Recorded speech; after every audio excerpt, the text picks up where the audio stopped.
think I've been interested in wine as long as I can remember. When I was 3-4 years old, I remember my parents always having wine at table, it being such a big part of special occasions in our home, going down to the wine cellar with my dad to pick out just the right bottle, being asked at 7 years old to taste through a line of sherries and pick out my favorite to my least favorite. Something that's always been a big part of my family, I guess. The Rhône Valley is really, you have to see it as being two pretty separate entities. The northern and southern Rhône Valley are separated by almost 100 kilometers from the southern borders of the northern Rhône and the northern borders of the southern valley, if you take my meaning. They share the same name because of the Rhône River that connects them. But the northern Rhône is the reds, predominantly reds, 100% Syrah. And it's a continental climate, clay soils. The vineyards tend to be grown on quite steep slopes to catch every drop of sunshine available. And it's Syrah that's considered austere in its youth, but very powerful, very structured. And when it's had time to develop, it becomes extremely elegant, very subtle but powerful, with lingering finish, and really a great expression of the Syrah grape. Whereas the whites in the north tend to come from Viognier, in Condrieu, in Château-Grier. And then as you get further south, you go move into the Marsanne and the Roussanne grape. Now, moving south, like I said, roughly about 100 kilometers, you get into the southern Rhône.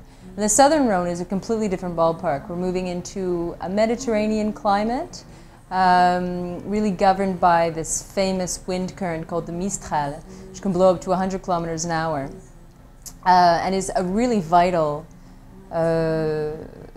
part of the vineyard's life, really. It's the strong winds that allow to dry the grape, dry the vineyards, and allow them to really struggle. The vines love to struggle. Vineyards will grow in any sort of soil you give them. If you look at Châteauneuf, for example, it's all big, round, granite stones. It looks like there's no earth at all. And it allows the vines to really dig down and find nutrients from deep within the soil. So the southern Rhône is basically Grenache predominant, rather than Syrah from the north. And so usually there's a 50% minimum of Grenache, about a 30% roughly minimum of Syrah. And then you move into smaller southern Rhône varieties like Mourvèdre, Cinsault, Carignan. And the southern varieties tend to be much, you can feel the warmth in the grapes, you can feel that spice, those Provençal herbs coming through.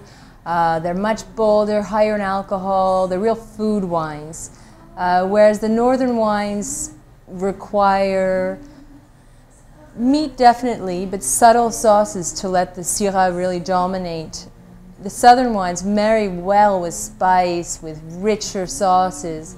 So very different types of wine from both areas, but extremely versatile and really everything from entry-level sort of AOC Côte du Rhône wines that are approachable, very young, very fruit-forward, very velvety and easy drinking, to these extremely elegant, fine wines when you're moving into the Syrah, 100% Syrah wines of the north.